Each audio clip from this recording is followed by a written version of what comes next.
Novamente, boa noite a todos, tá? Pessoal do presencial, boa noite, pessoal do online. Vamos começar aí, senhores, mais uma aula de legislação especial aqui na turma da Guarda Municipal de Belém. A nossa última aula hoje, né? Vamos ficar aí a noite toda juntos. E para a gente finalizar o nosso conteúdo, senhores, ficamos de ver aí a nossa lei de crimes ambientais, tá? Lei 9605 de 98. E nós teremos aí, senhores, a noite toda de lei de crimes ambientais, em que nós vamos, presta atenção, em que nós vamos, nesse primeiro momento, analisar a nossa parte geral da norma, a parte 1.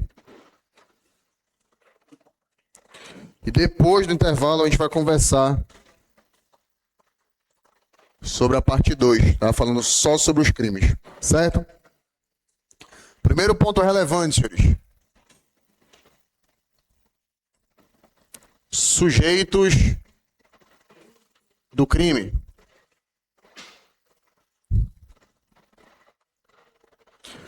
Quando nós analisamos uma circunstância aí, senhores, de prática de crimes ambientais de maneira geral, a gente percebe aí tanto o polo passivo da conduta, como também o polo ativo. O polo passivo representado pela vítima, o polo ativo representado pelo autor do fato, certo?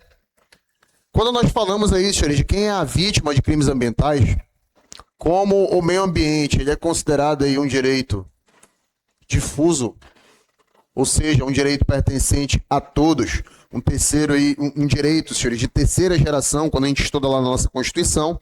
Quando você ofende aí o meio ambiente praticando condutas criminosas em detrimento dele, você não ofende a uma pessoa apenas, mas sim toda a sociedade que acaba padecendo por não ter aí, senhores, um meio ambiente ecologicamente equilibrado por conta das práticas criminosas que estão acontecendo aí. Então, quando nós falamos de vítima de crimes ambientais, a vítima é toda a coletividade, toda a sociedade. Tanto é que os crimes previstos na nossa legislação, eles são classificados como crimes vagos. Crime vago é aquele crime que eu não tenho um sujeito passivo determinado. Eu não consigo olhar diretamente para a vítima do crime ambiental, quando, na verdade, a vítima é toda a sociedade, certo? Já quando nós falamos de autor do fato, senhores,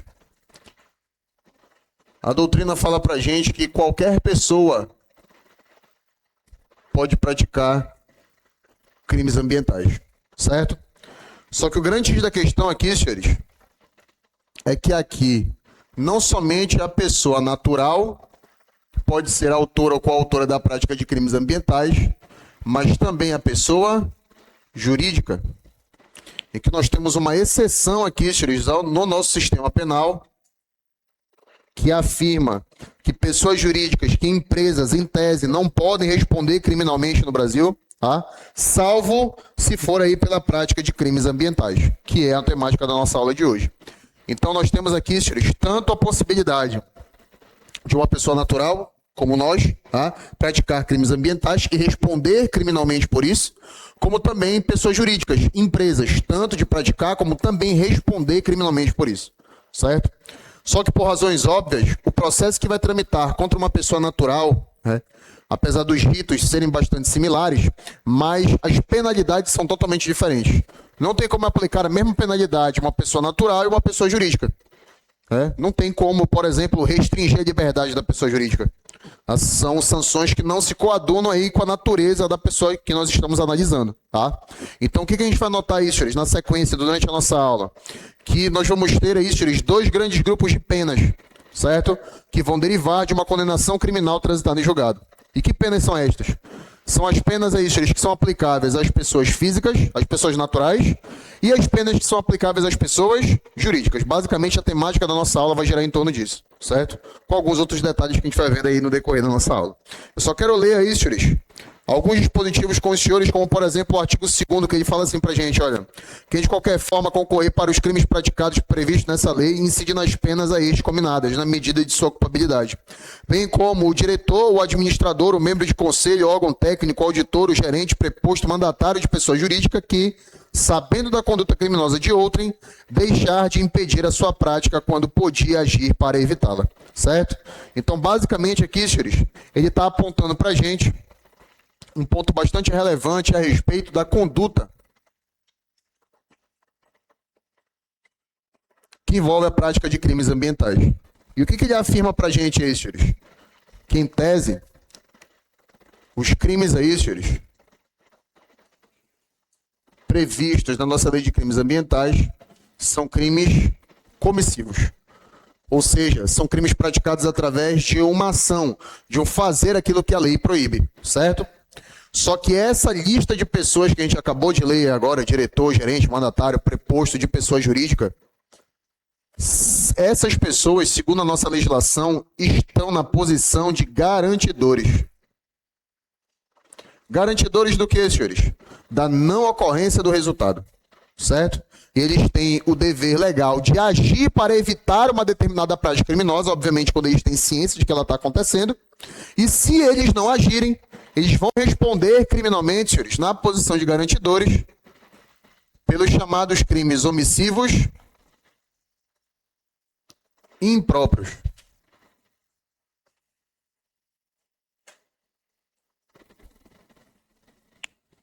Então, só para vocês entenderem como é que isso funciona. Se o gerente de uma determinada empresa descobre que alguns funcionários estão realizando aí, senhores, o crime de corte ilegal de madeira, o crime de desmatamento, entre aspas, certo? Cortar madeira aí sem autorização. Ele tem a obrigação de agir para evitar aquela prática. Porque se ele se omitir, ele vai responder pelas mesmas penas daquele que está praticando a conduta de corte ilegal. Que é o que nós temos de responsabilização criminal para o garantidor, que o Long te ensina lá na aula de artigo 13, parágrafo 2º do Código Penal. Omissão penalmente relevante, certo? Então, já gravem essa informação, gravem essa lista de pessoas e que eles tanto podem responder a título comissivo, como também a título de crimes omissivos por omissão, quando eles sabem que uma conduta está sendo praticada, e não fazem absolutamente nada para evitar a sua ocorrência, certo?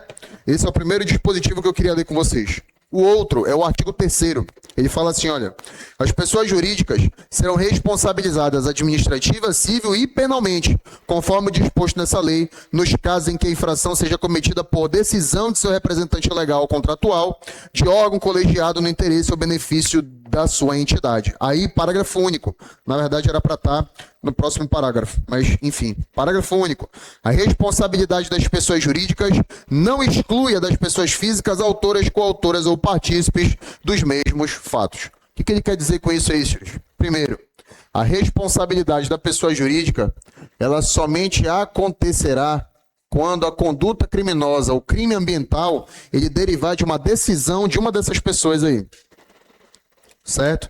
Que são aqueles que detêm aí o poder de mando dentro do estabelecimento, representante legal, contratual, de órgão colegiado, no interesse do beneficiado. Por exemplo, alguém que tem esse controle, o mandatário dentro da empresa, certo? A pessoa jurídica somente será responsabilizada se a conduta criminosa derivar de uma decisão dele, conforme a nossa legislação. E olha lá o detalhe interessante. Não é porque a pessoa jurídica será responsabilizada que eu não vou responsabilizar as pessoas físicas que praticaram a conduta ali se utilizando daquela empresa, certo? E a recíproca também é verdadeira. Não é porque eu vou condenar as pessoas físicas que a pessoa jurídica não será responsabilizada, porque os processos eles são independentes e uma responsabilidade não exclui a outra. Tranquilo, senhores? Inclusive, nós temos aí uma jurisprudência interessante para a tua prova. Eu coloquei no teu material o informativo 566 do STJ, que fala aí, senhores, a respeito da teoria da dupla imputação. O que essa teoria fala pra gente, senhores? Olha o nome, teoria da dupla imputação. Antigamente, para que você pudesse responsabilizar uma pessoa jurídica pela prática de crimes ambientais, você necessariamente tinha que responsabilizar a pessoa física, certo? Teoria da dupla imputação, você tinha que imputar a ambos, ou era a ambos ou era a nenhum. Não tinha como imputar somente a pessoa jurídica sem reconhecer quem tinha praticado o ato ilícito por detrás dela, se utilizando dela, certo?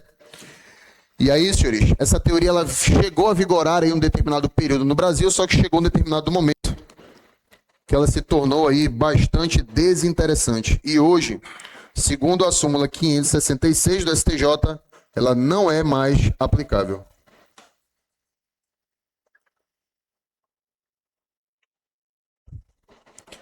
Então, olhem só, hoje eu consigo aí responsabilizar a pessoa jurídica sem sequer saber quem de fato foi que praticou a conduta.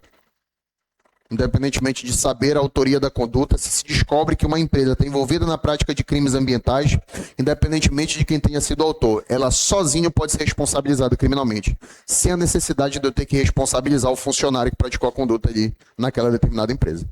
Certo? A gente não vê tanta jurisprudência aqui, vocês sabem disso, tá? Mas aí, aquelas mais pertinentes aí para a tua prova, eu acho interessante trazer. Tem uma outra, inclusive,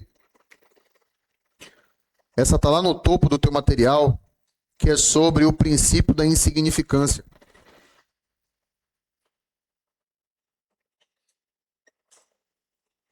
Já estudaram isso aqui com Long? Sim ou não? Quais são os requisitos da insignificância?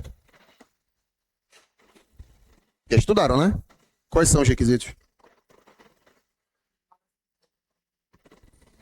Mas tem uma siglazinha, você se lembra? É assim, olha.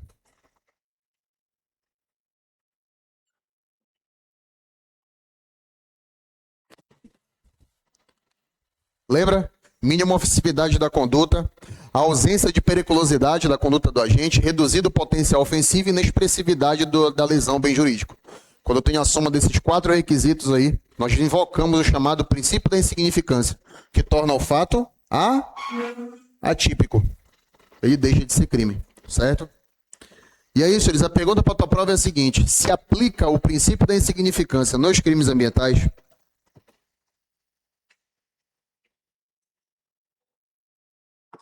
E aí? Se aplica ou não se aplica? Segundo o STJ, é possível a aplicação do princípio da insignificância na prática de crimes ambientais. Quando? Quando tiver a cumulatividade dos requisitos. Certo? Quando for uma conduta com uma ofensa ínfima ao meio ambiente, por exemplo. Só que, obviamente, quem é que vai decidir isso aí? Quem é que decide? É o juiz, certo? O nosso trabalho para a nossa prova é só dizer que é possível, só. Tá? Vamos seguindo, senhores. Agora, vamos falar de aplicação da pena.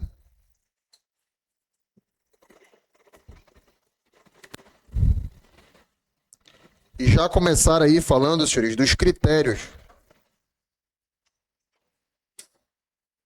que são adotados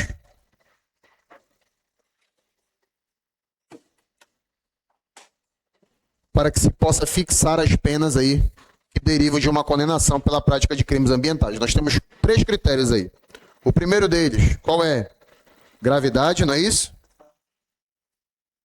Depois da gravidade, nós temos os antecedentes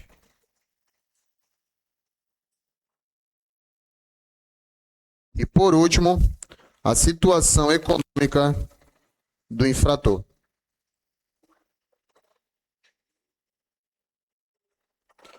Situação econômica, sobretudo, é isso, senhores, na hipótese de fixação dos valores de multa, certo? E aí a gente, obviamente, vai levar em consideração a situação econômica dele para dizer qual seria o valor dessa multa, certo? Para que não possa ser nem tão alta o bastante para ocasionar a quebra financeira daquela pessoa, mas também nem tão baixa ao ponto de não fazer qualquer tipo de cócega no patrimônio daquele agente, certo? Eles vão fixar a multa levando em consideração a situação econômica do infrator, do agente que praticou a conduta, certo? E aí agora, senhores, nós vamos passar uma linha aí na nossa aula e vamos dividir, nesse primeiro momento, as penas que são aplicáveis às pessoas jurídicas. E depois nós vamos falar das penas aplicáveis às pessoas físicas.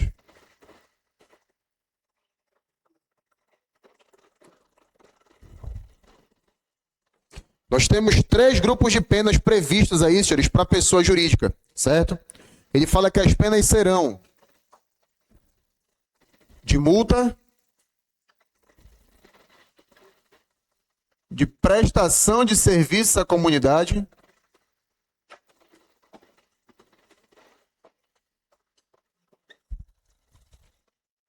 e pena restritiva de direitos.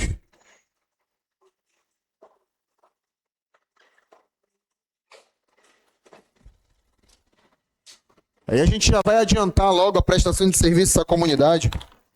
A nossa legislação fala as formas que ela será realizada, tá? Aí lá onde está escrito prestação de serviços à comunidade, senhores, ele traz uma sigla aí pra gente, que é CEMC. A prestação de serviços será por meio do custeio de programas e de projetos ambientais, execução de obras de recuperação de áreas degradadas, manutenção de espaços públicos e contribuições a entidades ambientais ou culturais públicas, certo? Então, a prestação de serviço à comunidade ela vai gerar em torno aí desses 4 pontos. CEMC, a sigla aí que nós temos para essas situações, tá? Isso aqui é a mais fácil de todas, certo? O mais problemático são as penas restritivas de direitos, tá? Por quê? Porque nós temos um número um pouco maior aí de penas, a gente tem que tomar um pouco de cuidado, certo? Como, por exemplo, são penas restritivas de direitos. A primeira delas, suspensão total ou parcial das atividades.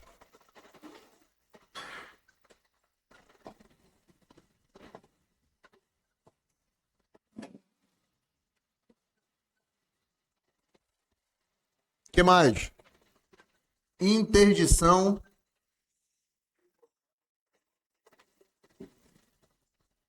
de estabelecimento, obra ou atividade. Aí cuidado para eles não inverterem isso aqui, viu, senhores? Aqui é suspensão total parcial de atividade. O que eles fazem? Eles pegam isso aqui e substituem por isso aqui, olha.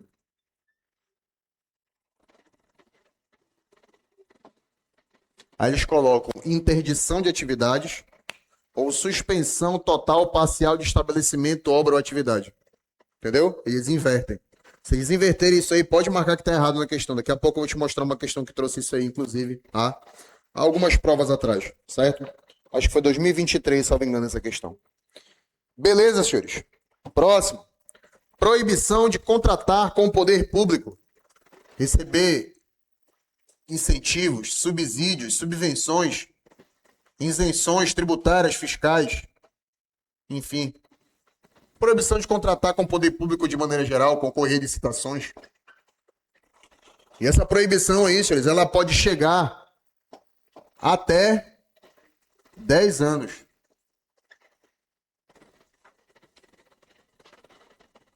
Essa proibição aí, senhores, ela pode chegar em até 10 anos, tá? E a última, e a mais grave de todas, é a nossa liquidação forçada.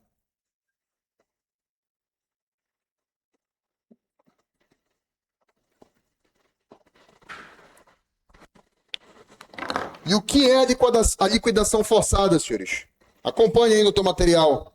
A pessoa jurídica, quando ela é constituída ou utilizada preponderantemente com o fim de permitir, facilitar ou ocultar a prática de crime definido nessa lei, terá decretada a sua liquidação forçada. Seu patrimônio será considerado instrumento do crime E se é instrumento do crime, será perdido em favor do FPN, que é o Fundo Penitenciário Nacional. A gente não estuda ele tanto aqui. Isso aqui a gente estuda muito mais com o pessoal lá da SEAP, certo? Quando eles falam lá de LEP, organizações, o organograma ali da instituição de maneira geral, e da onde eles recebem ali, senhores, a questão do subsídio, para eles atuarem ali, com uma contribuição federal que eles recebem. A boa parte do Fundo Penitenciário Nacional também, que serve aí, senhores, para manutenção aí da questão dos estabelecimentos prisionais, pagamento de pessoal, entre outros. Tá? E aí, o interessante para a tua prova é só tu lembrar que essa liquidação forçada, quando o patrimônio da empresa for perdido em favor do Estado, esse valor ele vai ser direcionado ao Fundo Penitenciário Nacional. Certo? Só que é somente quando se demonstrar que a empresa ela foi constituída ou ela é utilizada preponderantemente para facilitar ou permitir práticas de crimes ambientais. Certo? Aí sim eu posso adotar a aplicação dessa pena. Como é a pena mais grave, ela não pode ser utilizada em qualquer situação. Tem situações específicas que elas vão ser utilizadas, como por exemplo essa aí, que já é uma situação considerada bastante grave. Certo? Tranquilo, senhores? E essas são as penas que nós temos aí que são aplicáveis às pessoas jurídicas, certo?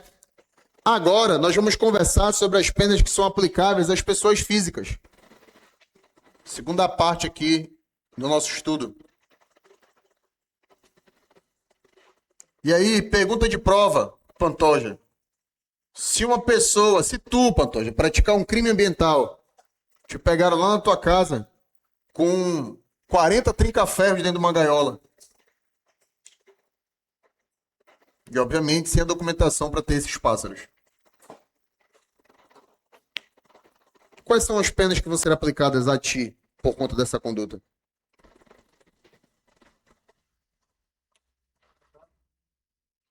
Vai. Qual a pena, Júlia? Não precisa dizer a quantidade, não. Quero só a natureza da pena. E aí, Clara?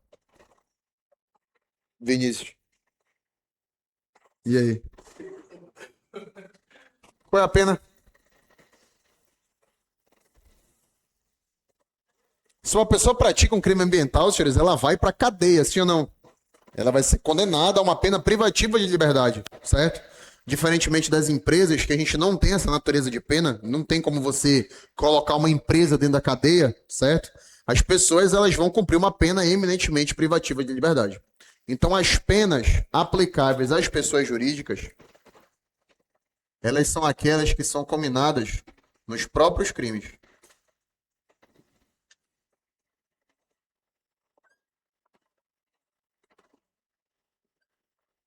Por exemplo, vou pegar o teu material da segunda aula aí. Se não tiver fácil, não precisa te bater. Mas o pessoal que está com o material fácil aí na mão, artigo 29. A pena do crime de caça ilegal é de detenção de 6 meses a 1 ano e multa. Certo? É a pena que a pessoa receberá por ter praticado aí um crime ambiental, como, por exemplo, o artigo 29, o crime de caça ilegal. Certo? Só que agora a gente vai ter um paralelo aqui, senhores. Por quê? Porque a nossa legislação fala que existe a possibilidade de eu pegar essa pena privativa de liberdade e substituir ela pelo quê, senhores? Por uma pena restritiva de direitos. Que é a mesma natureza de pena aplicável às empresas. Certo? Só que elas são a mesma coisa? Possuem a mesma classificação? Não, senhores. Por que não? Porque as penas restritivas de direitos para as empresas, elas são classificadas como penas originárias.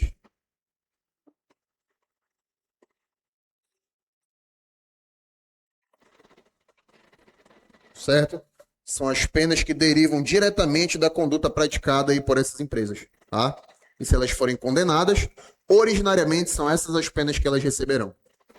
Para as pessoas físicas, a pena restritiva de direitos, ela é originária? Não. Qual é a pena, senhores, que vai ser originariamente aplicável a uma pessoa física quando ela pratica um crime ambiental? Acabamos de ler ali. É uma pena privativa de liberdade, sim ou não? Então a originária é essa aqui, olha. A pena restritiva de direitos para as pessoas físicas, ela possui um caráter substitutivo. Então gravem isso aí, que vai que eles perguntam isso na tua prova. Pena restritiva de direitos para as pessoas jurídicas, elas são originárias. Penas restritivas de direitos para as pessoas físicas, elas são substitutivas, tá? É quando essas pessoas cumprem determinados requisitos estabelecidos pela lei, aí elas vão fazer jus a essa substituição. Aí eu posso pegar a cadeia do cara e aplicar uma medida bem menos grave, que são as nossas penas restritivas de direitos, certo? Aí a pergunta de prova é: quando é que eu posso realizar essa substituição? Ou quando ele praticar um crime culposo. Parentes, nós temos crimes ambientais culposos? Temos. Crimes ambientais culposos, tá? Ou crimes dolosos com a pena máxima inferior a 4 anos.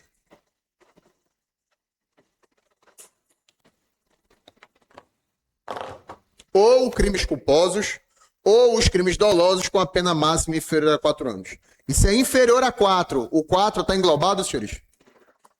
Não, é de 3 para baixo. Então são os crimes menos graves que nós temos na nossa legislação, certo? E aí, obviamente, para que eu possa realizar essa substituição, o juiz também vai analisar a personalidade do agente, seus antecedentes, a sua conduta anterior e posterior à prática, à prática do crime. Vai fazer toda uma análise subjetiva e vai levantar o seguinte questionamento: a substituição da pena privativa de liberdade para restritiva de direitos, para esse agente aqui, vai ter o efeito educativo de uma pena? Vai conseguir mostrar para ele que o que ele fez é muito feio, ele não pode voltar a fazer? Vai conseguir educá-lo ou não? Ou é melhor que ele vá para a cadeia?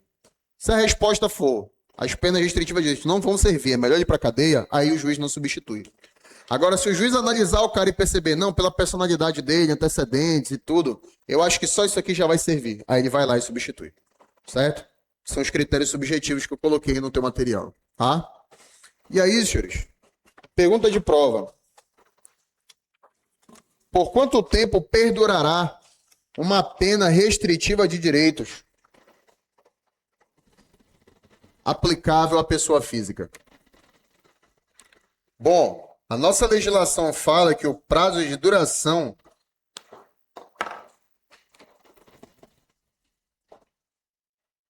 é o mesmo da pena privativa de liberdade. O que isso significa? Lá na condenação do cara vai aparecer lá que ele foi condenado a, 2 anos de detenção. Só que pelo fato dele ter cumprido os requisitos estabelecidos na lei e o juiz ter analisado que de fato seria conveniente a substituição, aí o juiz foi lá e substituiu a pena privativa de liberdade por, prestação de serviço à comunidade. Qual é o tempo que ele vai ter que prestar serviço à comunidade? Os mesmos 2 anos da pena privativa de liberdade que ele foi condenado, certo? Então a duração da pena é o mesmo da PPL, tá? É o mesmo da privativa de liberdade. Beleza, senhores? Agora vamos lá. Quais são as espécies?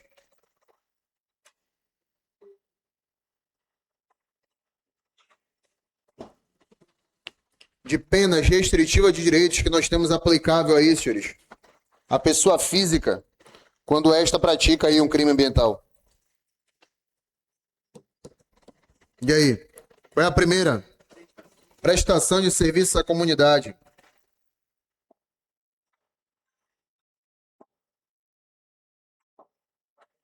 Que mais? Interdição temporária de direitos. E essa aí tem prazo, sim ou não, senhores? Que vai variar se o crime for doloso ou culposo. Se for por dolo, qual é o prazo?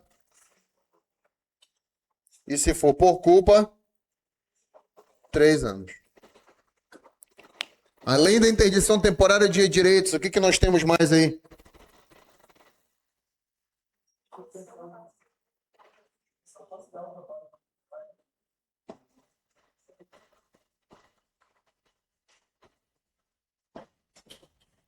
Próximo. Prestação pecuniária. Prestação pecuniária é o pagamento de indenização, sim ou não? E qual é o valor dessa indenização, senhores?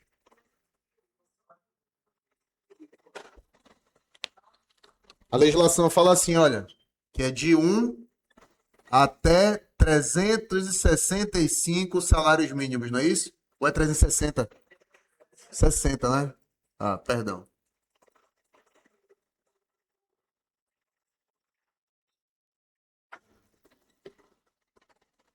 A prestação pecuniária é de 1 até 360 salários mínimos. Certo, senhores? Além disso, nós temos aí a última, que é o nosso recolhimento domiciliar.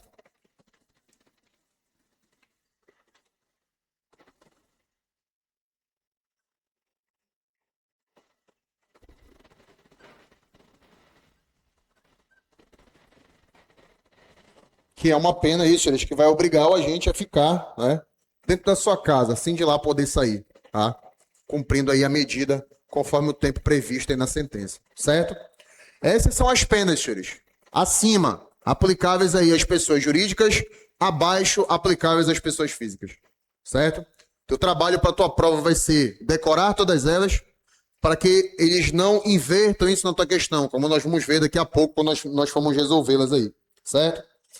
E um outro ponto que eu julgo que é importante para a tua prova é isso aqui, olha. Lembrar quais são os requisitos para substituição da privativa de liberdade para restritiva de direitos para a pessoa física, né? E também a questão da duração, certo? Além das espécies. Conseguir matar isso aí, vai facilitar e muito aí a tua vida para a tua prova. Beleza?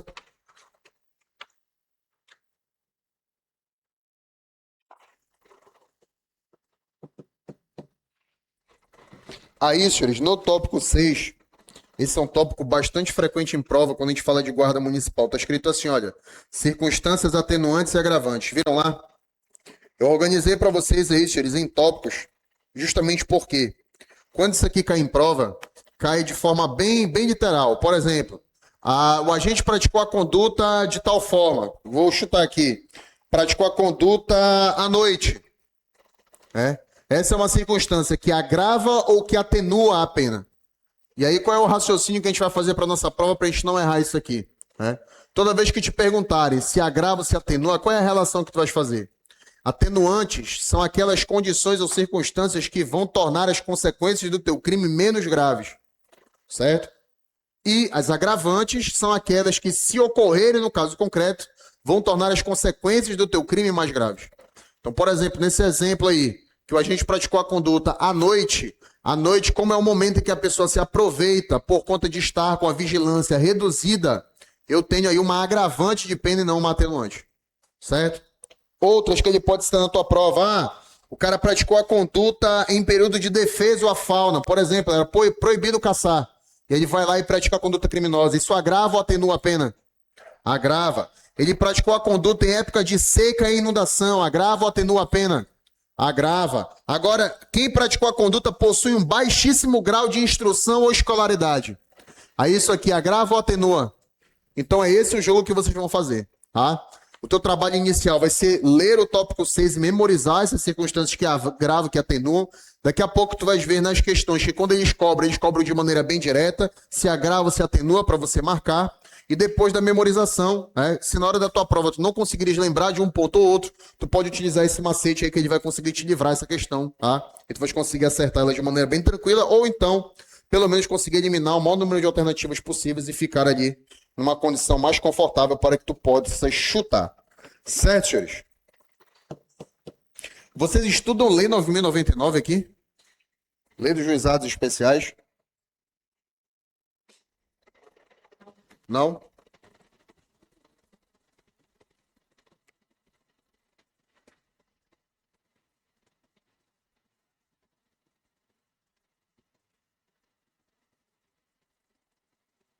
Se no estudo lei dos juizados, tampouco vão ter visto isso aqui. Provavelmente essa parte aqui do direito penal não está prevista no teu edital. Suspensão condicional da pena é um benefício que nós temos, que é diferente da suspensão condicional do processo, a que se estuda na lei dos juizados.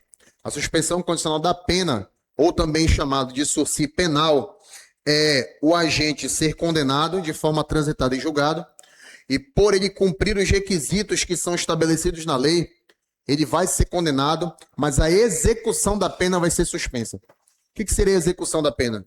Ele foi condenado, trânsito em julgado, ele deveria ir para a cadeia, mas eu vou suspender a execução da pena, ou seja, ele não vai para a cadeia, ele vai para sua casa. E a pena dele vai ficar suspensa durante um determinado período, que a gente chama de período de prova, certo? E enquanto ele está na casa dele, eu vou encher ele de condições. Olha, ele não pode sair aos finais de semana, enfim, tá? Vou colocar várias condições ali para aquela restrição dele. Se ele cumprir todas as condições, sem descumprir nenhuma delas, até o final do período de prova, eu extingo a pena do agente. Ou seja, ele não deve mais nada para o Estado. Certo? Vocês não precisam saber como é que o Código Penal trata a suspensão condicional da pena, tá? Porque essa parte não está prevista no teu edital, certo? Mas vocês precisam entender o que é a suspensão condicional, porque ela está na nossa lei de crimes ambientais, e saber qual é o requisito para a suspensão condicional da pena na lei de crimes ambientais, que é diferente do Código Penal, inclusive, tá?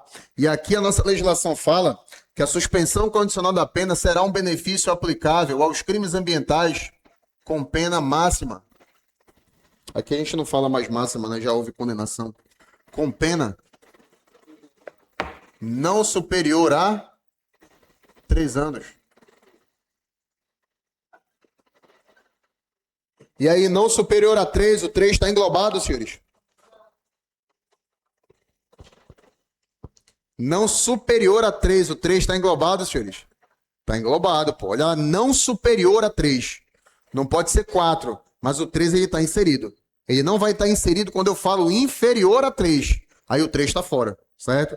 Tome cuidado com esse detalhe aí. Na não superior a 3, o 3 ele está englobado. Ele não pode ser 4, tá? Mas de 3 para baixo, pode ser. Temos vários crimes ambientais, inclusive, que tem aí essa quantidade de pena. Certo, senhores? Seguindo, multa. A nossa legislação fala que os valores da multa, eles podem sofrer uma majoração.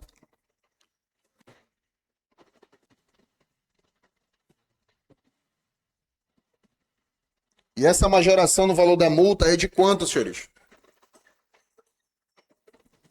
De 3 vezes ou do triplo, certo? E quando é que essa majoração ela pode ser aplicada? Quando forem consideradas ineficazes e inadequadas o valor da multa que foi fixado anteriormente, levando em consideração principalmente o que, senhores? Aqui, olha, está no quadro. Situação econômica do infrator, certo? Então, levando em consideração a situação econômica do infrator, eu posso majorar a multa em 3 vezes, né, e aplicar ele aí no caso concreto, certo? Além disso, ação penal para os crimes ambientais.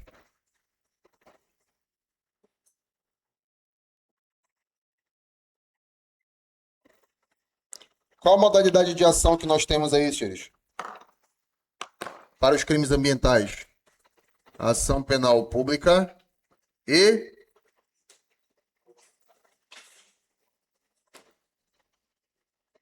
incondicionada. Tem exceção? Qual é a exceção, senhores? Ação penal privada subsidiária da pública. Perfeito. Tem outra exceção? Não, na lei de crimes ambientais é só essa. Certo? Aí eu coloquei essa informativa no teu material, 625, porque eu vi uma questão bastante interessante, inclusive, e eu achei melhor colocar no teu material. Eu acho meio difícil de ser cobrado na tua prova, tá? Até porque já é um aprofundamento aí um pouco maior. Para quem não sabe, a nossa legislação é isso, ela pune tanto de forma criminal como também de forma administrativa, certo? E no âmbito da responsabilidade administrativa pela prática de crimes ambientais, nós temos o famoso TAC. O que é o TAC, senhores? Termo de ajustamento de conduta, certo? que é um instituto que é utilizado aí a título de prevenção, tá? Lá na prática de crimes, na responsabilidade por crimes ambientais administrativa, certo? E que o agente, quando ele assina o TAC, ele evita de receber algumas punições, tá? Aí o questionamento que foi feito uma certa vez para a STJ foi o seguinte: o fato do cara firmar o TAC com a administração pública obsta a ação penal pela prática do crime ambiental? Aí a resposta está aí no informativo 625 da STJ. A assinatura do termo de ajustamento de conduta com o órgão ambiental não impede a instauração da ação penal. Isso porque vigora em nosso ordenamento jurídico o princípio da independência das instâncias penal e administrativa. Então, o TAC que ele assina na seara administrativa só vale para a seara administrativa. Não alcança a seara penal. O fato de ele ter assinado o TAC não significa que ele não vai responder criminalmente. O fato de ele ter assinado o TAC, inclusive, pode importar a isso, dele, por exemplo, ser condenado de forma transitada em julgado e ter suas punições. Ele só não vai receber a punição administrativa, mas a criminal ele poderá receber. Certo? Só por descargo de consciência. Eu coloquei para vocês essa jurisprudência no teu material, tá? Sabe que conhecimento a gente sempre tenta pecar para o excesso, nunca pela falta, certo?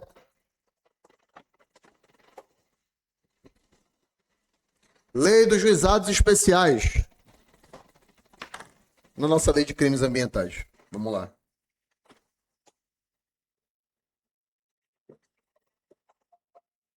A lei dos juizados se aplica na lei de crimes ambientais, porém com algumas diferenças em relação à aplicação da legislação original.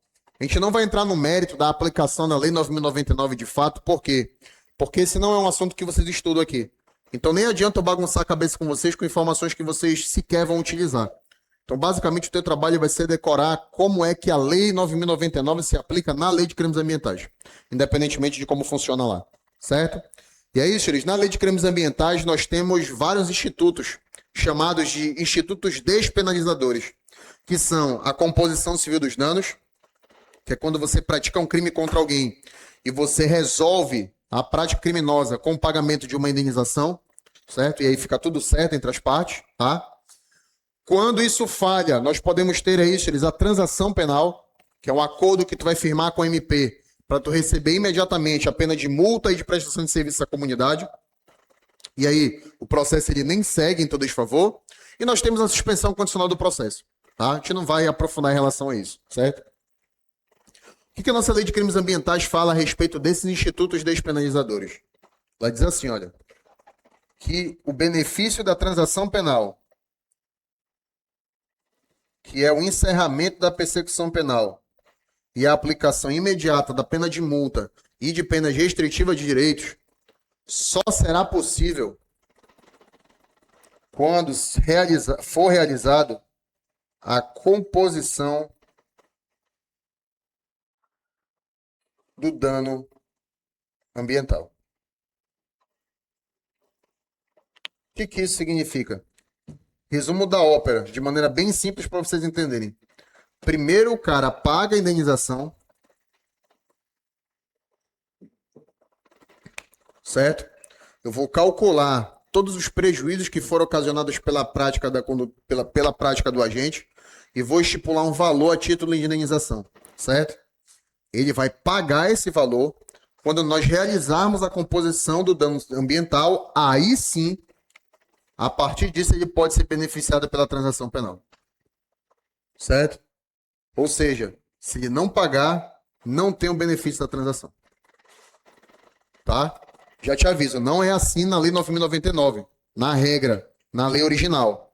Mas na Lei dos Juizados funciona na Lei de Crimes Ambientais funciona dessa forma. Tá? Então memorizem isso aí. E daqui a pouco eu vou te mostrar como isso já foi cobrado aí nas provas. Certo? Eu acho que já dá pra gente fazer nossas questões. Pega o teu material aí, senhores. Nós temos 10 questões aí, sim ou não? Façam as 10 questões aí pra gente corrigir na sequência. Beleza? Fico na guarda de vocês. O que foi? Só sorrindo aí, Pantoja.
Gabarito hoje, hein?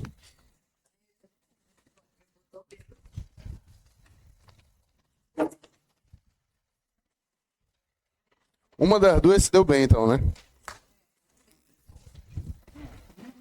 Primeira questão, bora lá.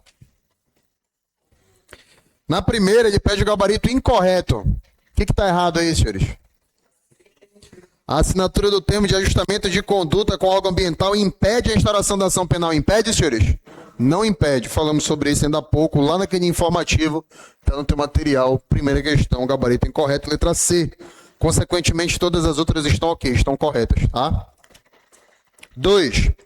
São penas restritivas de direitos. Recolhimento domiciliar, sim ou não? Penas de prestação de serviços à comunidade, sim ou não? Suspensão total ou parcial das atividades. E a interdição temporária ou permanente de direitos. O que está errado nesse 4? Interdição permanente, não. Interdição temporária. Aqui, olha. Então, nosso gabarito 1, 2 e 3. Letra B.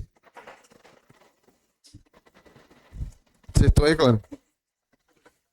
3. As pessoas jurídicas serão responsabilizadas administrativa, civil e penalmente, conforme disposto na referida lei, nos casos em que a infração seja cometida por decisão de seu representante legal ou contratual ou de seu órgão colegiado no interesse ou benefício de sua entidade. Literalidade do texto, sim ou não, senhores? Está correto o primeiro item. Que de qualquer modo concorre para a prática dos crimes previstos na referida lei, incide nas penas a estes cominadas na medida de sua culpabilidade, bem como diretor, administrador, membro do conselho, órgão técnico, auditor, gerente, preposto, mandatário de pessoa jurídica, que sabendo da conduta criminosa de outrem, deixa de impedir a sua prática quando podia agir para evitá-la. Literalidade do texto também, tá? Tá correto, artigo 2º. E 3, a responsabilidade da pessoa jurídica exclui das pessoas físicas. Exclui, senhores? Então só 1 e 2 estão corretos. Gabarito, letra? Marcos, sócio da sociedade empresária XYZ, tomou ciência de que tramita junto à Delegacia de Polícia de Mariana inquérito policial em detrimento da referida pessoa jurídica, em razão da suposta prática de crime ambiental. Preocupado com as possíveis consequências, Marcos procurou auxílio de um advogado, qual prestou os devidos esclarecimentos, inclusive em relação às penas restritivas de direitos aplicáveis em tese às pessoas jurídicas. De acordo com a legislação, analisa as afirmativas a seguir. A suspensão de atividade será aplicada quando o estabelecimento, obra ou atividade estiver funcionando sem a devida autorização. Certo ou errado? Suspensão total ou parcial de atividades é uma coisa. Interdição de estabelecimento, obra ou atividade é outra. Ele inverteu aí, mano. Tá? Tanto o primeiro como o segundo item. O que ele chama de interdição no segundo, na verdade, é suspensão e vice-versa. Certo? Malícia da banca aí. Cuidado, senhores. E o 3, que é o nosso único gabarito correto, letra C. A proibição de contratar com o poder público dele, não podendo obter subsídios, subvenções ou doações, não poderá exceder o prazo de 10 anos. Correto. Quinta questão. Em relação às penas aplicáveis às pessoas jurídicas, assinale a alternativa correta de novo. Gabarito.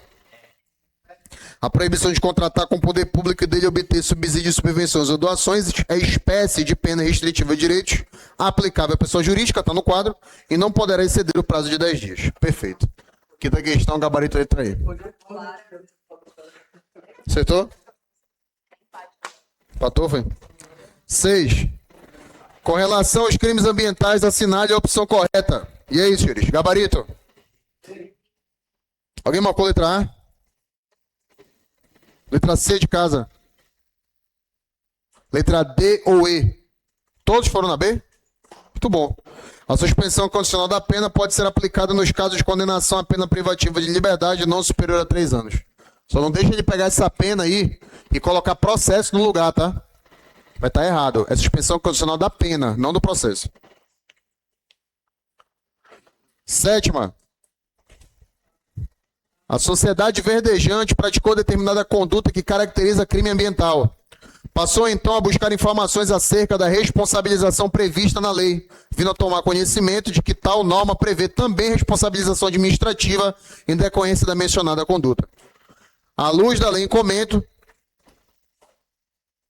eu acho que ele pede o gabarito correto, né? 2 pontos. E é isso, senhores.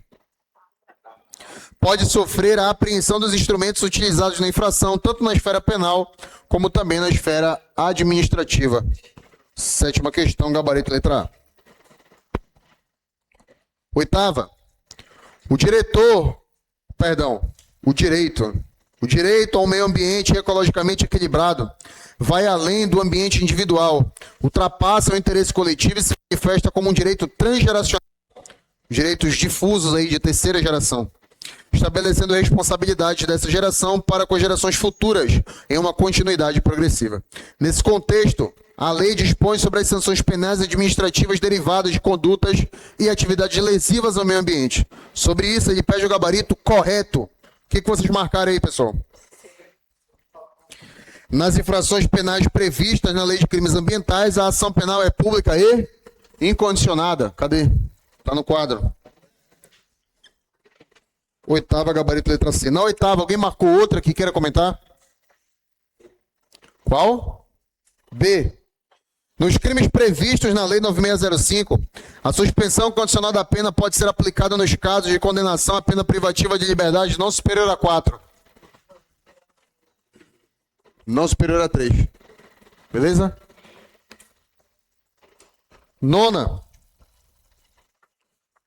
Ação penal para os crimes ambientais. Pública e incondicionada. Gabarito letra C. E a nossa 10ª e última questão, o artigo 28 da Lei 9605 dispõe que as sanções penais administrativas derivadas das condutas e atividades lesivas ao meio ambiente informa sobre disposições do artigo 89, em que se aplicam aos crimes de menor potencial ofensivo. Indique o item que informa uma condicionante para que essa caracterização de menor potencial ofensivo possa ser possível. Nosso gabarito correto é isso, letra C. Na hipótese de o laudo de constatação comprovar não ter sido completa a reparação, o prazo de suspensão será prorrogado até o período máximo. Puxa uma seta e anota aí. Artigo 28, para depois você dar uma lida, tá? E entender como é que funciona esse dispositivo. O erro da D de dado? Esgotado o prazo máximo de prorrogação, a declaração de extinção da punibilidade dependerá de laudo de constatação que comprove ter o acusado tomado as providências necessárias à reparação parcial ou integral do dano. Não. É laudo de constatação da reparação do dano, certo? Como está aí na letra C. Na 5ª questão, letra B. E ele coloca a suspensão das atividades. Perfeito, ele inverteu aí, né? Aí errou a 4ª e a 5ª, né? Mas conseguiu entender o que errou, né? Beleza, show de bola. E é isso, senhores. Mais alguma dúvida sobre essa primeira parte da nossa aula? Não? Podem ir lá para o intervalo, depois retornem. A gente vai dar seguimento aí para conversar só sobre os crimes depois do intervalo, tá?